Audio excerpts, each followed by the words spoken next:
The Bears win 34-10. They did give up 10 points, and then all the wheels fell off of Cleveland, or the Bears just took over. It's a preseason game. We ain't going to do too much. Let's just talk about the things that we want to take from this game that stand out. I guess maybe some risers, some people that did not impress, and anything else that's special from this game. I'll start it off.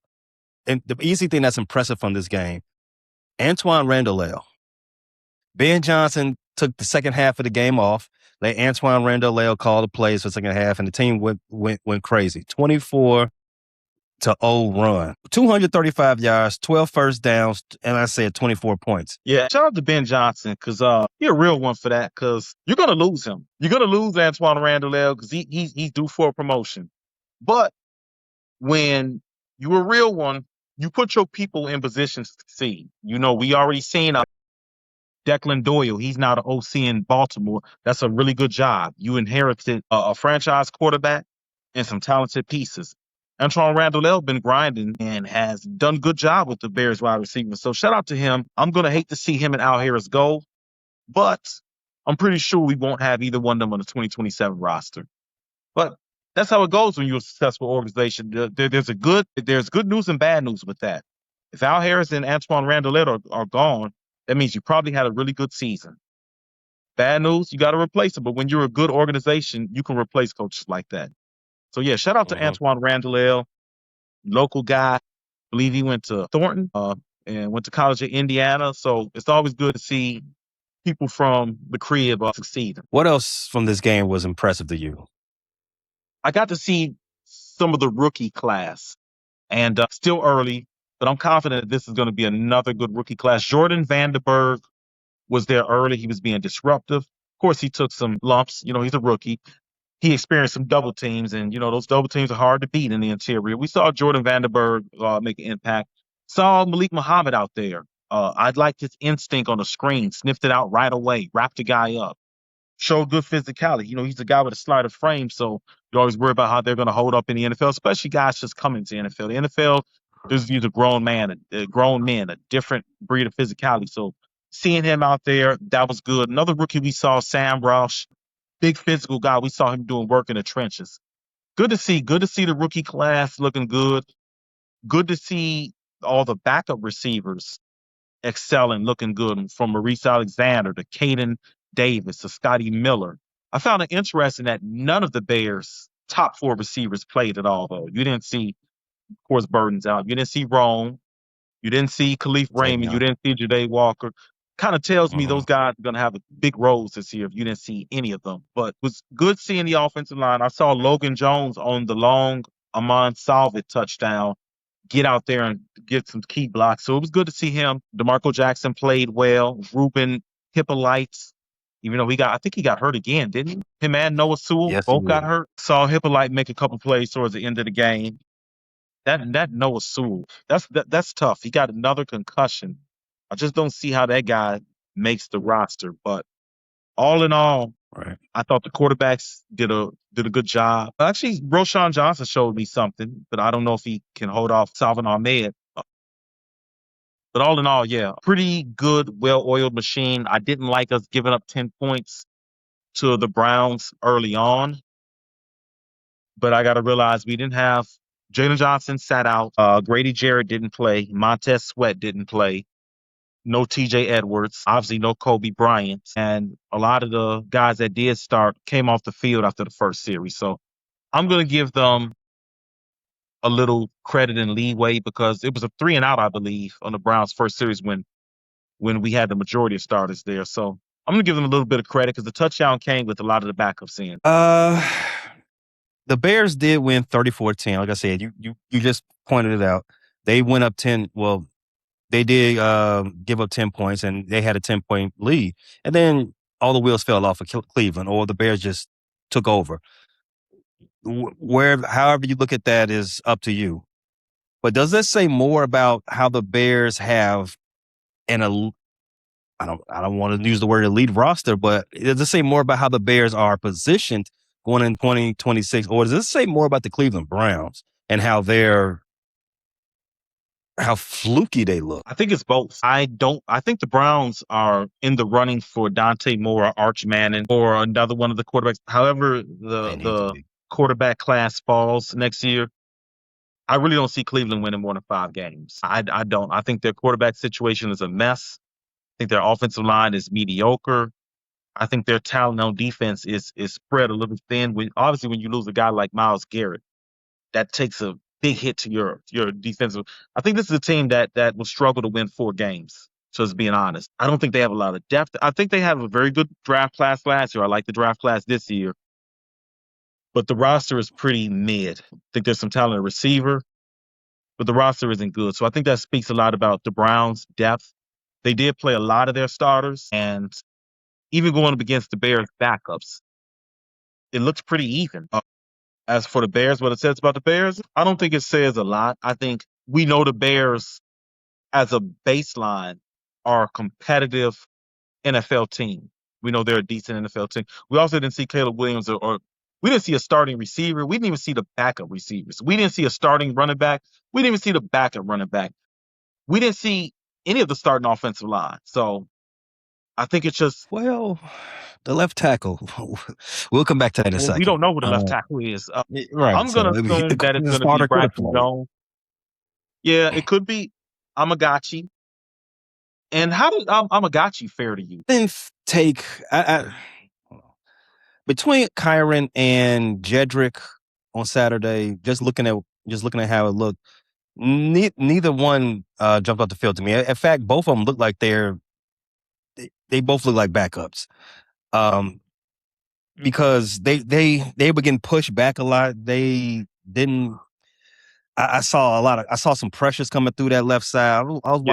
watching that. I was watching Logan Jones. I was clicking into those two positions in particular across the line, but nothing about Kyron or Jedrick's game looked dominant to me. And I don't know if you remember last year, the first preseason game when we was all hyped up to see Caleb Williams, Ben Johnson, and we still had this left tackle battle.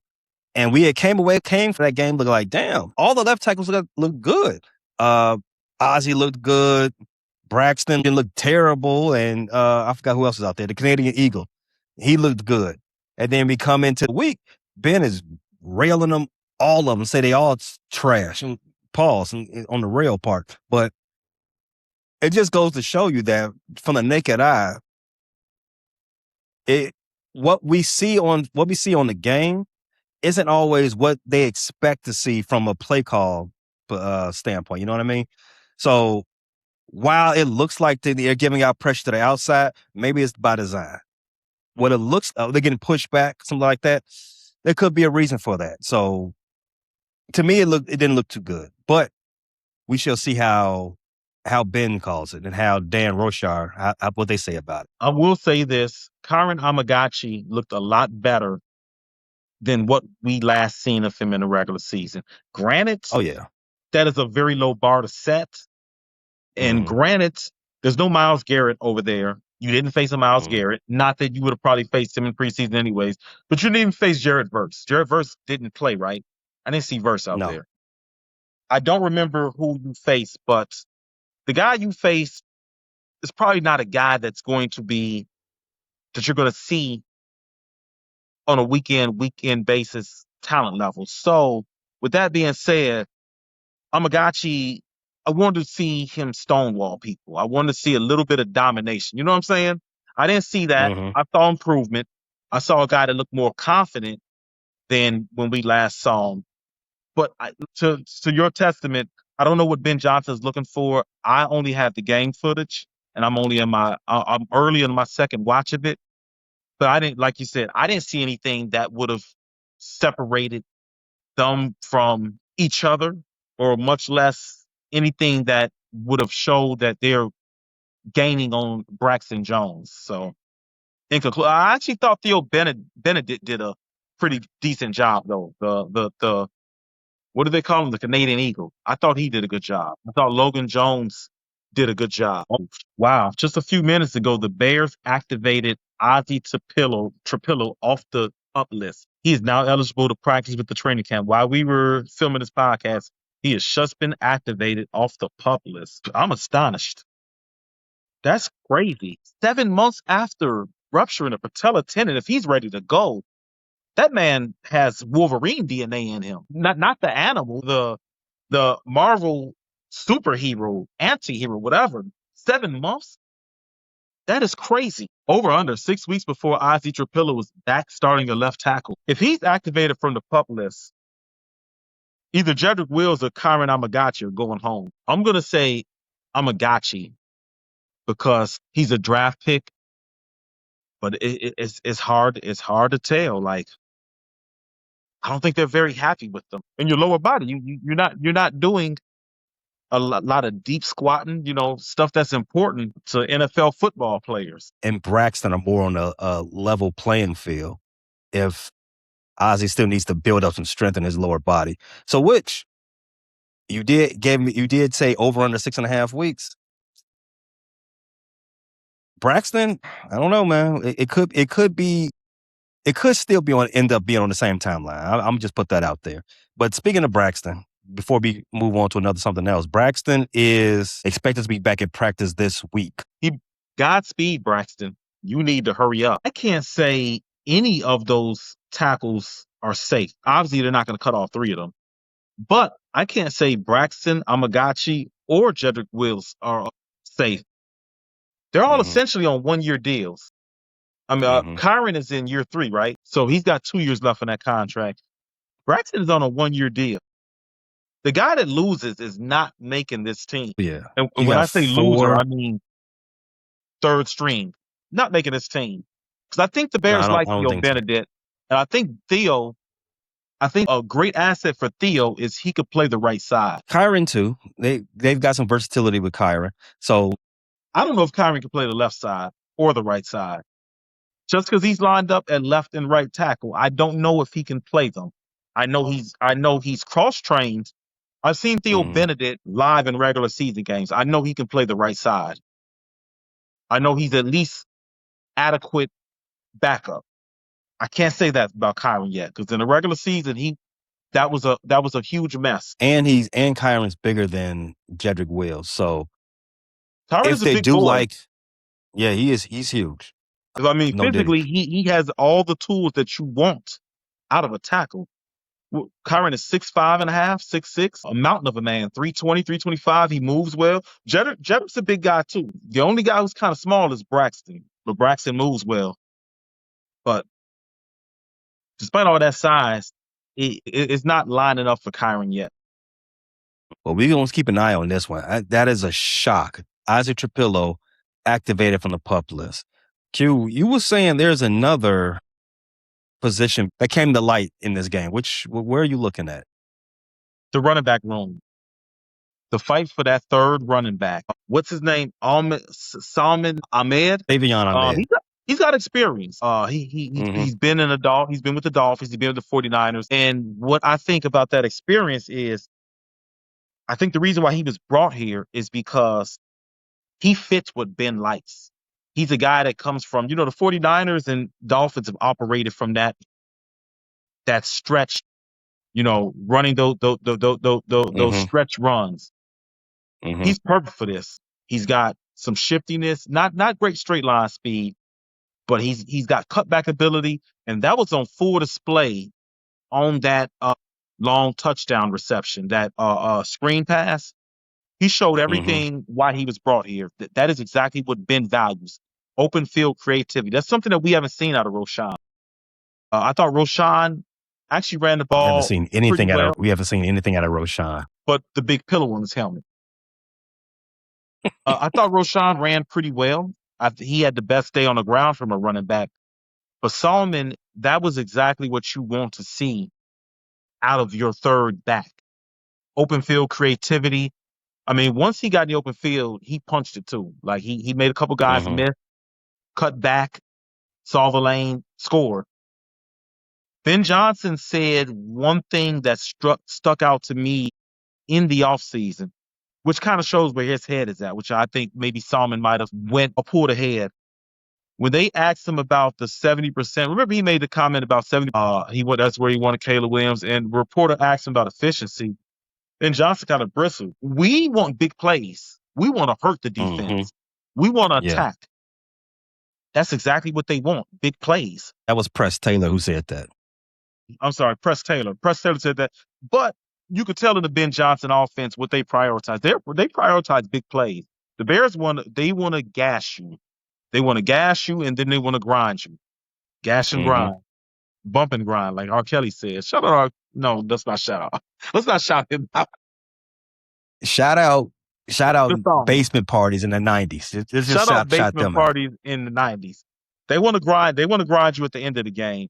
So I think that running back room is getting interesting. And we saw a touchdown from Coleman Bennett. He's a guy I've had my eyes on because he's a rookie, and I've heard good things about him in camp. And we know one thing about rookie running backs, especially if you play fantasy. One will pop up out of nowhere and become very valuable. Keep your eyes on him. And we know DeAndre Swift, yes, he had a pretty relatively healthy year last year, but we know he struggled with injuries in his career. We know Kyle Monangai came into camp injured. You never know when your third and fourth running back might get thrust into game time action. So those top four running backs are going to be important. And I hate to say this, but we kind of know what Roschon is at this point, right? Often injured. I'd rather look towards the upside and the big playability. I mean, but there is that, but you don't want to have too much of the same thing in your backfield. I know that is Kyra Amaganji does kind of replace Roschon as somebody who can get in between the tackles and get into the A gap and be a sledgehammer, so to speak. But I would just throw that out. But if your sledgehammer is constantly in the shed and needing repair, how good is your sledgehammer? Not very good. Not very useful at all. And to be honest with you, I don't know what happened after Roschon's first couple of injuries, but he hasn't been that sledgehammer that we saw him the rookie year where he kind of ran a little more reckless. I think getting his bell rung a couple times made him put the pillow on his head. He doesn't run the same way he did rookie year. I thought this was going to be our David Montgomery type. I don't know. They might have knocked the aggression out of him. He's looking like Bruce Bannister, the MCU Hulk version, not the one in the comics that's just tearing stuff up. Roschon has become more of a cerebral running back. I seen him kind of angle towards the sideline instead of dipping that shoulder. He looked like he was willing to go down after first contact instead of fighting for that shit. It's not the same Hulk from the comic books. It's definitely a different type of Hulk Roschon is now. He might be Professor Roschon now. He's wearing his inhibitor. That reminds me of a highlight I saw from this same preseason weekend in Carolina versus Buffalo. Good old buddy DJ Moore. You said Roschon Johnson is running on the sideline and just stepping out of bounds.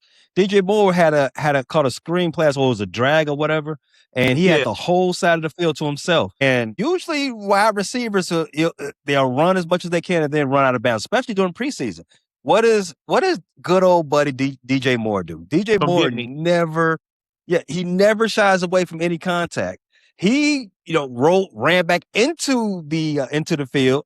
Got away from that sideline, and as you said, come hit me, and with head up with somebody, head up with a DB, and he won that guy. And the DB got him, spilled him. That DB never hesitated and spilled him. DB won, DJ Moore none, because you didn't get it. After you called that DB out, he answered the call and gave you everything you wanted. DJ ended up on his helmet, but it's okay. Feet up.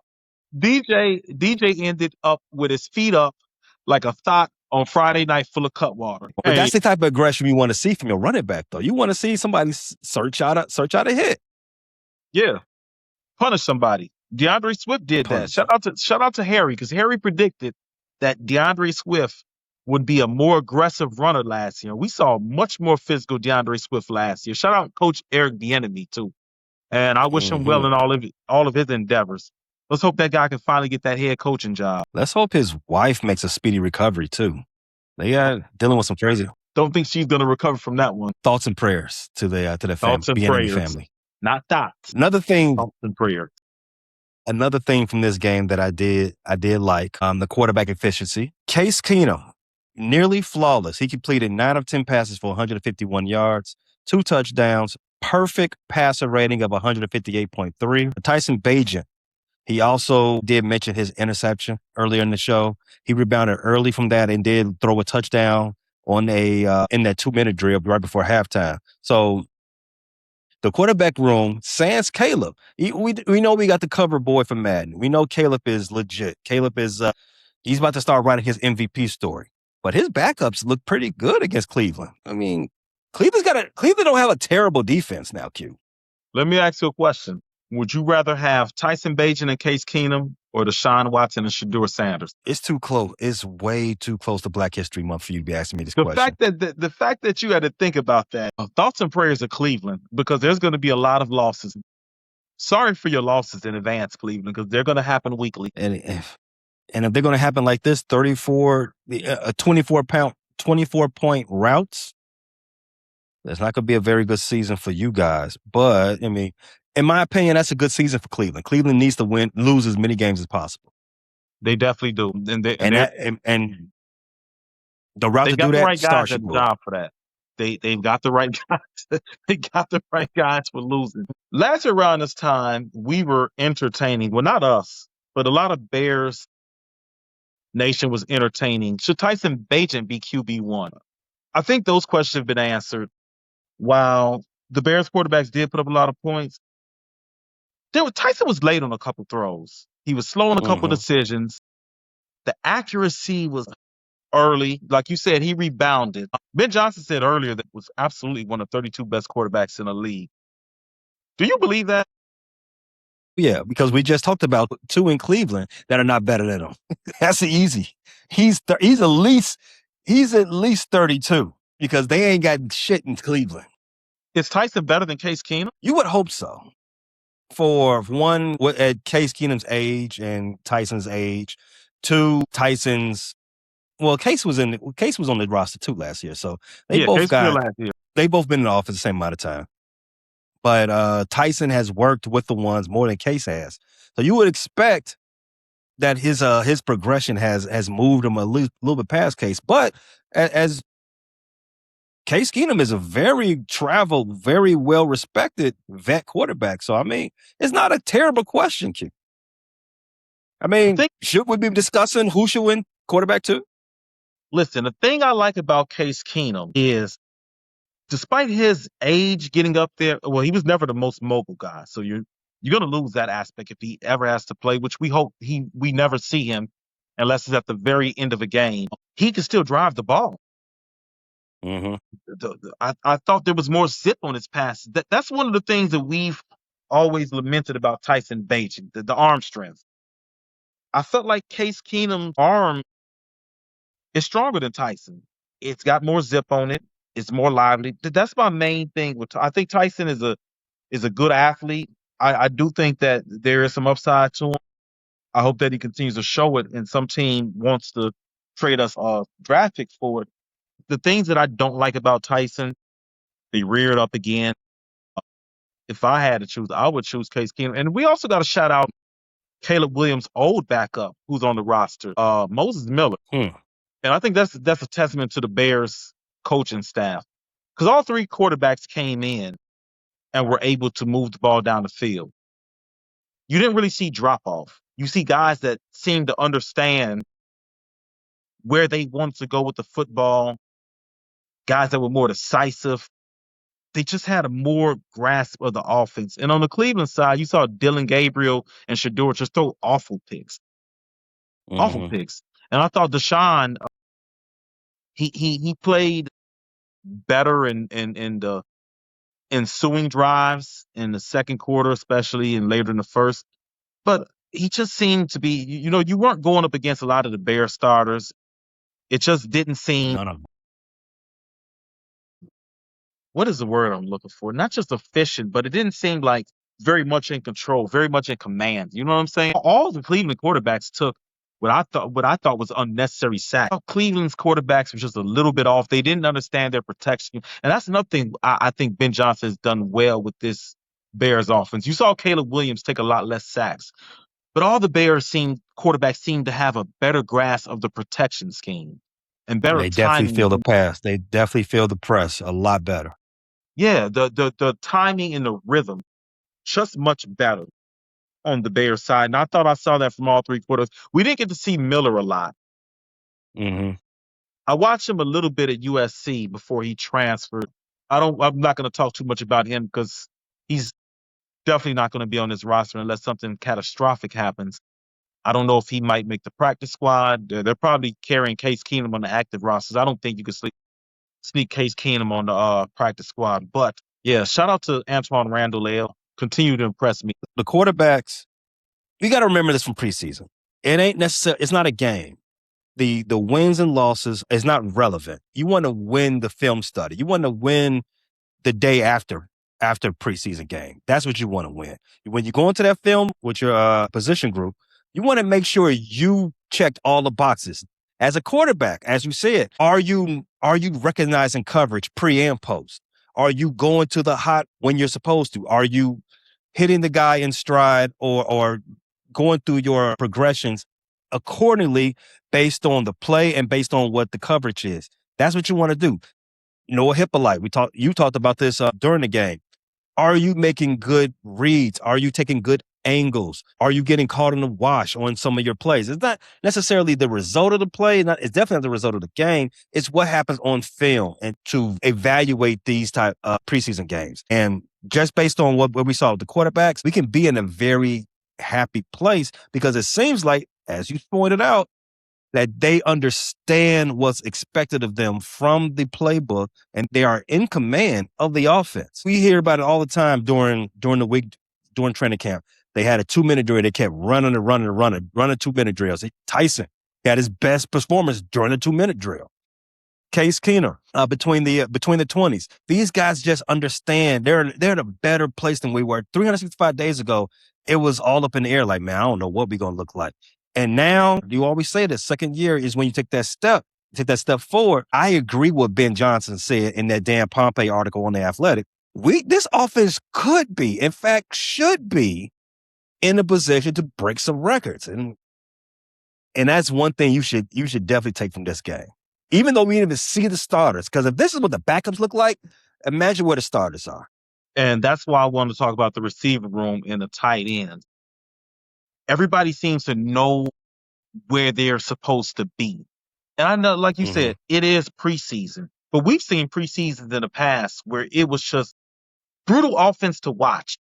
You could tell under the Matt Eberflus era that we weren't going to see good offense in the regular season. We didn't see it from the starters. We didn't see it from the backups, except for that one game where the starters didn't play with Matt Eberflus. Yeah, we saw Justin Fields and DJ Moore connect on a long screen, and then we didn't see the rest I of do them. remember Matt that. Eberflus said, "I've seen That enough. was it. This is I like it." And then a few months later he was gone. But actually a year later he was gone. But yeah, I was impressed just by the flowing of the offense. Everybody knew what they were doing. Like you said earlier, the discipline. Like we saw guys making plays. You saw Alexander, who's been with Ben Johnson before in Detroit, Caden Davis, Stephen Carlson, who I think is a good tight end, and we're just not going to be able to keep him. Sam Roche, the backup running backs, but the receiver room really impressed me. And it's a shame we're not going to be able to keep those guys. I don't know which one of those. Probably going to carry 5 receivers and 1 on the practice squad, right? Yeah. I don't know which two did stood out to you yesterday. Well, just right there, you say we're going to keep 5. The 4 that didn't play plus Xavier. I mean, that's pretty much. I think that's I set in forgot stone. about Davion. Yeah, he didn't. Yeah, you're dang. So none of those guys. Jeez. Well, they put on a good audition. They put on. I forgot. Jade Khalif. Yeah, you're right. Xavion. Dang, how did I forget him? Scotty Miller. The only thing working against him is age, but I think he can go onto an NFL roster and competes and be productive. Yeah, out of those guys we saw, I think 1 or 2 of them might end up on a practice squad, and it'd probably be the only thing is none of those guys are really young. Well, I do want to couch this. Those 4 plus Xavier are going to be offensive players. You probably keep another 2 for special teams, and then another 1 practice squad. You got to remember, Ja'Day Walker does play special teams. Like he covered them. He's on punt. I'm not sure how much special teams he's going to play this year. Just It's my going to opinion. depend Khalif on Raymond, he will be. Khalif Raymond would definitely be on returns. I don't know if he does anything. I don't think he's a fourth phaser. I didn't. Mhm. I'm not familiar enough with his work in Detroit to know if he covers kickoffs and punts in addition to returning. Jaday's role on special team is going to be entirely dependent on his role on offense. What I mean is if he won the number 3 job, you're probably not going to see him as a 4-phase special teamer anymore. But if Khalif Raymond is the third receiver and Xavier and him are splitting reps at fourth, you will see Jaday on special teams. I think he was a valuable special Mhm. team. I don't know if you remember, but he was on the punt unit, and he's a big guy with good speed. So yeah, I forgot. Those are going to be your 5 receivers, and you might carry one on the practice squad. I would imagine maybe Caden because he's been making plays all through training camp, and I know he's a guy that plays special teams too. So I'm going to imagine the 6th receiver kept is going to be Caden, and they might and to be fair, Caden and Alexander both were part of the Bears last year, on and off. They Mhm. signed futures contracts and they were on the practice squad. So those might be the 2 guys that get carried on the practice squad. I can see that. Let's talk about some bad before we close up for today for this episode. So, you want to start? Anything you did not like from this game? I wanted the linebacker to perform a little better, a little crisper. You know, Ruben Hippolyte is going into his 2nd year. That's a Poe's reach. That's a Poe's reach. I mean, Poe's has done that every draft. You know, Hippolyte was the Mm. guy that was being projected 6th, 7th round, and I believe we took him in the 4th round. You know, a couple rounds too early. How many reaches are on this roster right now? Well, 4, at let's be least? honest. Torrey Taylor, big reach, 4th round. He's on the roster. Kyron Xavier, Amagaji, Torrey Taylor, Xavier, Hippolyte. Xavier might turn out to 4. be a guy that ends up being a good player, but he's a reach. Ruben Hippolyte, he's a reach. I'm trying to think who else. I mean, Trapillo is working out pretty good, but he was a slight reach where you took him. Really? Colts likes doing a lot of reaching. Now, nobody's going to complain about Ozzy Trapillo Long. if he's the starting left tackle and continues on the Mm-hmm. trajectory he was on last year. You're not going to complain. But Right. in the entrance of getting the best value out of your draft, I don't want to see you reaching too much.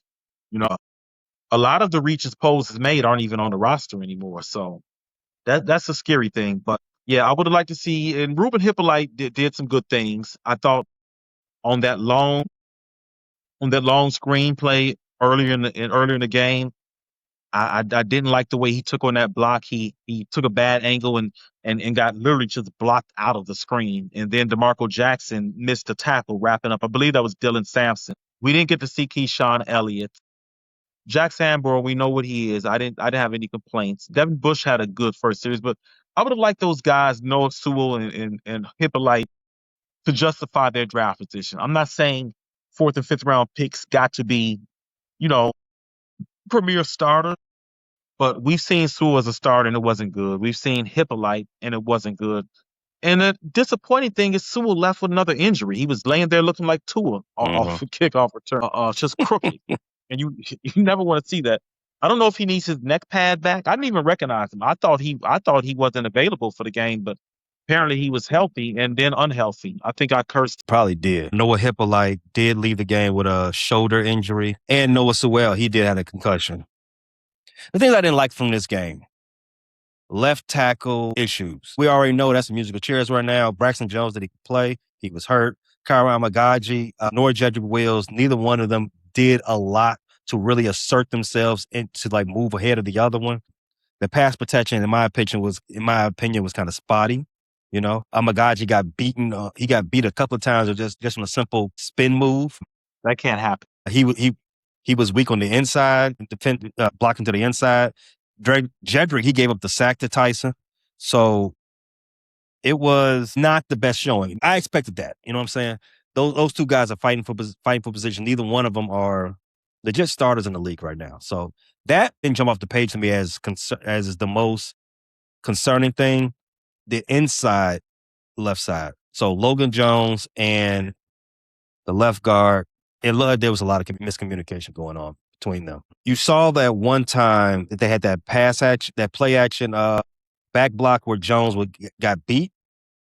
Logan got beaten on that play. That's when Tyson that got blown up on that one, or was it? I think it was Tyson. Tyson did get blown up on that one. It was And Tyson. that all results from miscommunication. Anytime your quarterback gets blown up, it gets hit at all in preseason. Never a good thing. You want to go rewind the tape, go look at that line play again. What happened? The rookie messed up on that, and which was surprising because from Iowa, smart guy. He was a 4-year starter at an elite offensive line school in the Big Ten. All the right things, and I thought that he was going to. I thought he was going to win this job for week 1. Looked like Bradbury might have more of a hold on that job than I gave him credit for. It's a big hold. It's not even a competition anymore. That competition is done, over with early. I don't want to say I'm concerned for Logan Jones. I don't want to say I'm disappointed, but it definitely hasn't been what I thought it was going to be. I thought Logan was more NFL ready, and he hasn't. I heard, in camp, him getting beat and Bradbury being way ahead of him. And unfortunately, the game confirmed what we've been hearing from training camp. Logan's just not ready. That is a little disheartening, but good thing they did back themselves up. They got a veteran in Bradbury. Logan can learn the position as he gets better. That's a good thing. The last thing, the injuries also are never a good thing. You never want to see injuries in a preseason game. Tight end Nikola Kalinick, he had a knee injury. You saw him in a brace on the sideline. We talked about Sewell. Xavier Woods. Just got him. Damn. Injured his groin. Another soft tissue injury in the defensive secondary. And why is that even more important? We already know all the injuries you got in that secondary already, right? But in the game, your boy, Josh Blackwell, did not look good in coverage. He got beaten on all of Cleveland's long passes. Each one of them was him. The victim? He was the victim on Shedeur Sanders' long pass, wasn't he? Yes, he was. Each of their big plays, Josh Blackwell was right there at the center. He was right there. Is that a good thing that I was going to say? Being right there for all the big plays is not a good thing when you're a DB. Not at all. Not at all. Getting picked on in a preseason game by backup quarterbacks and receivers and by rookies, the backup quarterback, Shedeur Sanders. That's not good when you're the target. Sammy the Black. It's a good thing he's very good on special teams, because that showing right there will get you cut. I don't know who's going to win the nickelback position. I don't know if Kyler is going to come alive at any point this season. I do know one thing. I don't think you can win a job in week 1 of the preseason, but you sure can lose one. And that's a bar. Sammy definitely lost that nickelback job. I think Jalen Jones is hurt. I don't think he played yesterday. Jalen's stock went up just by Blackwell performing the way he did. Malik Mohammed looks like he's well ahead of Blackwell. And Cam Lewis, I think he just returned. I don't know if he's going to be playing safety or nickelback, but Blackwell's got to be the 4th guy in that nickelback rotation right now. And I don't even know if he's the 4th guy, because if it gets down to Blackwell, they might pick somebody up off the streets at this point. The Bears did win this preseason game. Next week, the Bears do have a joint practice with the Cincinnati Bengals. That's going to be good. The Bears will be doing a joint practice with Cincinnati Bengals, who did just play their starters in their opening preseason game. They're revving up. Everything that Zach Taylor's done so far when he's been a head coach of Cincinnati, they never play their starters, and they always get their butts kicked all through September. So they're doing something different now. Zach won his job.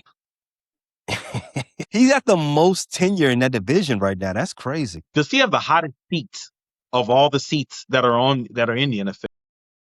That's a good question. I think so. I think there's some other ones who are little under the radar, but they're hot too. There's one in this division, in the Bears division. In fact, there's 2. I think there's 2. You disagree about the other one, but I think there's definitely 2. Which one? Minnesota and Green Bay. I actually think Campbell's seat might be hotter than LaFleur's. Well, LaFleur did just get a contract extension, so the money part of it makes sense. However, I'm gonna throw this out there, and this is just me being a meathead. Dan Campbell is the greatest Detroit Lions head coach in their Super Bowl era. They got to stall him now. I mean, he's the GOAT Lions coach at this point. In the Super Bowl era, it's got to be Wayne Fox. Right. It definitely ain't Mariucci. What a sad thing is, Mariucci's got to be top 5. Yeah, that's funny. But I mean, just because of that, they got to stall him out at least. They got to at least let the wheels fall all the way off. You know what I'm saying? Before they fire. I agree. Because he hasn't, even though they didn't make the playoffs, it wasn't a losing season last year. Mm-hmm.